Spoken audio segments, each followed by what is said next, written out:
안녕하세요 여러분, 성공합시다. 너무 오랜만에 뵙죠? 네, 저는 기도해 주신 덕분에 휴가 잘 다녀왔어요. 쉼을 누리면서 일상을 떠나보니까 내 삶의 밸런스에 대해서 다시 한번 생각하게 되고, 또 앞으로 나의 남은 구간을 어떻게 달려야 될지에 대해서 다시 한번 생각하는 굉장히 좋은 시간이었어요.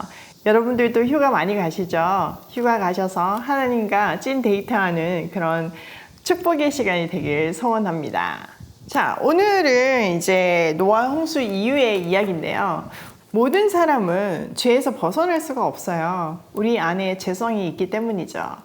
그래서 늘 심판의 두려움에 있어요. 우리 인생에 심판의 먹구름이 낄 때마다, 또 두려움이 몰려올 때마다 우리가 기억해야 하는 것이 있어요. 바로 무지개 언약인데요. 이 무지개 언약이 얼마나 멋진 언약인지 살펴보고 힘을 내는 우리가 되면 좋겠어요.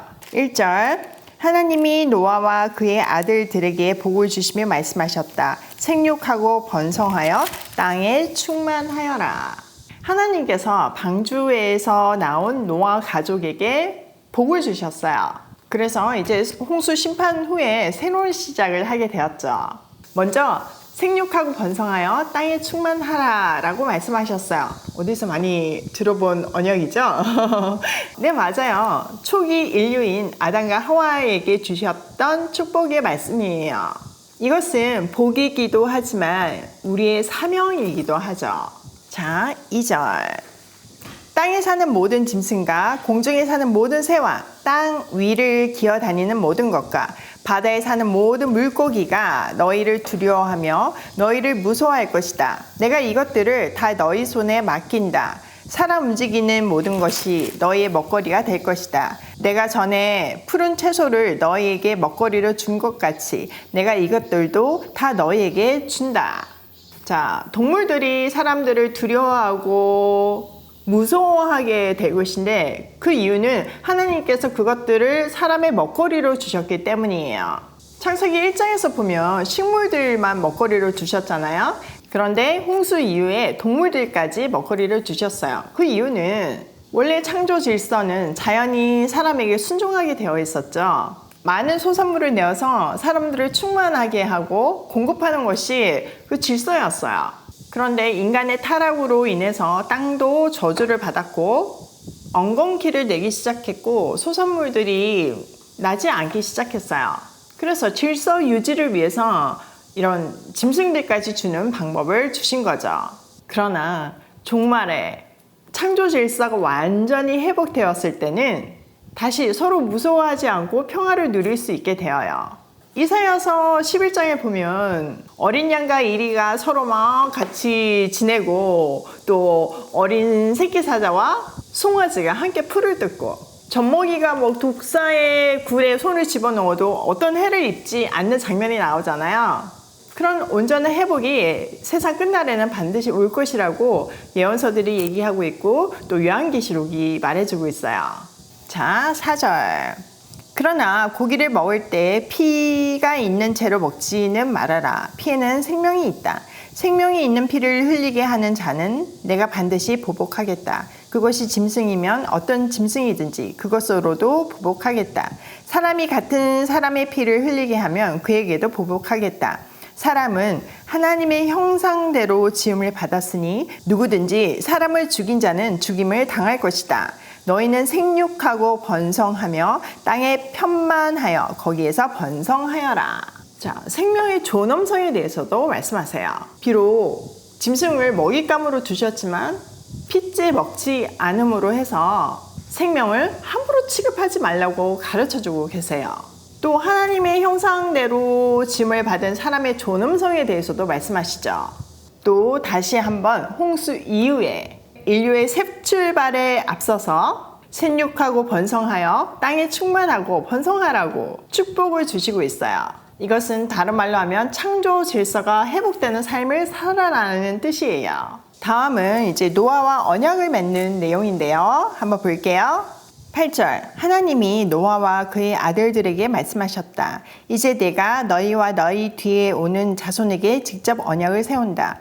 너희와 함께 있는 살아 숨쉬는 모든 생물 곧 너와 함께 방주에서 나온 새와 집짐승과 모든 들짐승에게도 내가 언약을 세운다. 내가 너희와 언약을 세울 것이니 다시는 홍수를 일으켜 살과 피가 있는 모든 것들을 없애는 일이 없을 것이다. 곧 너와 함께 방주에서 나온 새와 집짐승과 모든 짐승에게도 내가 언약을 세운다. 자, 하나님께서 친히 직접 언약을 세우신대요. 특별히 나의 언약이라고 말씀하시면서 하나님께서 일방적으로 맺은 언약임을 드러내고 있어요. 물론 언약이라는 것은 형식적으로는 하나님과 사람 사이의 쌍방 언약이죠. 그러나 내용을 들여다보면요, 일방적인 것임을 알 수 있어요. 왜냐하면 계약의 내용이요, 사람의 실력이나 능력으로 할 수 있는 게 아니거든요. 이 언약의 완성은 하나님에게 달려있음을 알 수 있어요. 그런데 하나님은 굳이 이렇게 언약을 맺으세요.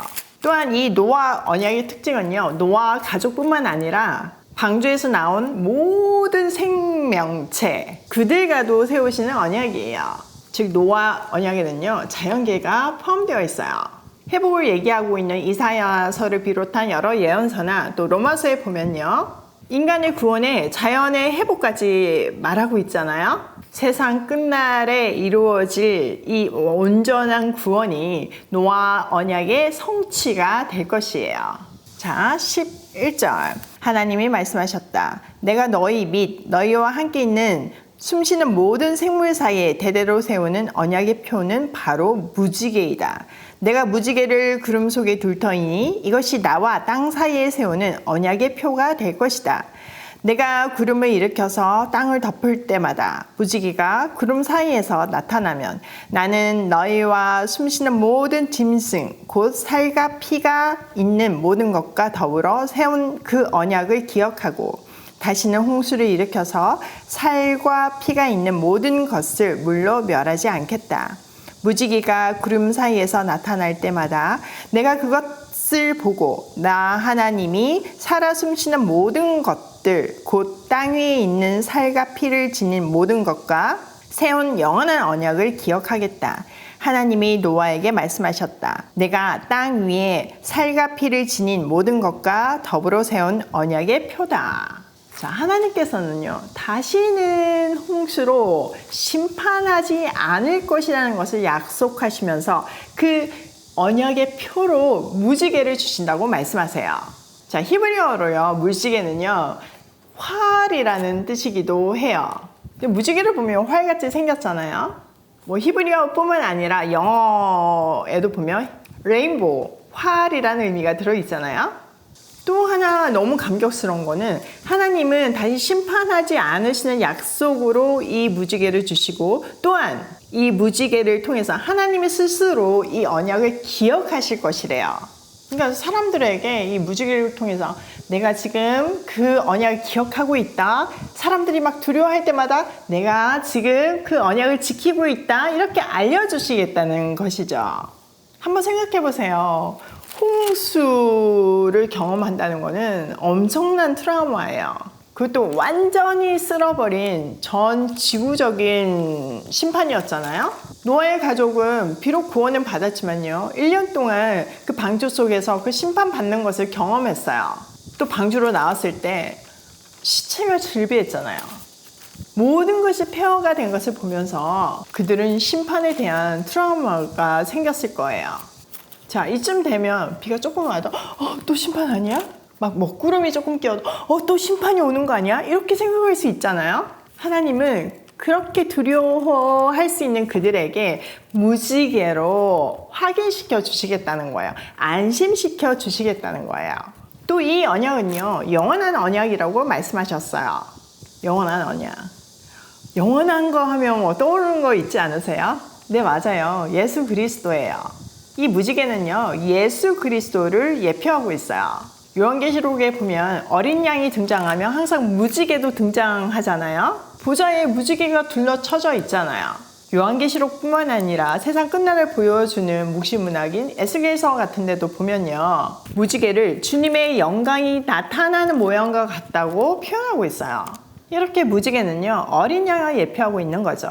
그러니까 심판의 먹구름이 낄 때마다 새롭고 산 길이신 그리스도를 예표하는 무지개가 떴어요. 지금도 마찬가지예요. 우리 마음에 심판의 먹구름이 뜰 때 그 무지개를 기억하면서 힘을 내야 하는 거죠. 하나님은 무지개를 하늘에 거시고 또 무지개가 예표하고 있는 그리스도를 십자가에 거셨어요. 뭘 위해? 우리를 심판하지 않겠다는 그 약속의 표시로요. 그리고 그 무지개를 볼 때마다, 십자가를 볼 때마다 우리를 다시는 심판하지 않겠다는 언약을 하나님이 스스로 기억하시겠대요. 언제까지? 영원히요. 진짜 무지개 언약 감동이지 않나요? 이 복된 소식이 우리 삶에 주어졌어요. 자, 오늘 내용을 우리 삶에 한번 적용을 해보면 첫 번째, 심판의 먹구름이 낄 때마다 새롭고 산 길인 무지개를 떠올리자. 무지개 예수 그리스도를 떠올리자. 그러니까 정말 예수 그리스도께 시선을 고정하는 일이 우리가 사람답게 사는 일이에요. 두려워하지 않고 행복을 누리며 살 수 있는 유일한 새롭고 산 길이에요. 두 번째, 하나님이 친히 영원한 언약을 세우셨다. 여러분, 이 언약은요, 나의 어떠함에 근거한 게 아니라 우리한테 아무런 능력이 없어요. 하나님의 근거한, 그 하나님의 완벽함과 영원성에 근거한 언약이에요. 그렇기 때문에 우리에게 소망이 있는 거예요. 나를 보면 소망이 없죠. 사람을 보면 실망하는 것 외에는 다른 게 없잖아요.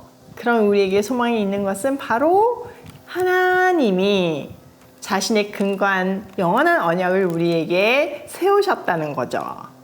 세 번째, 자연계까지 회복될 노아의 언약은 반드시 성취된다. 언제? 주님 다시 오실 그날에요. 오늘도 심판의 먹구름 안에서 두려워하지 않고 새롭고 산 길인 이 무지개 언약을 붙들고 고싱해요.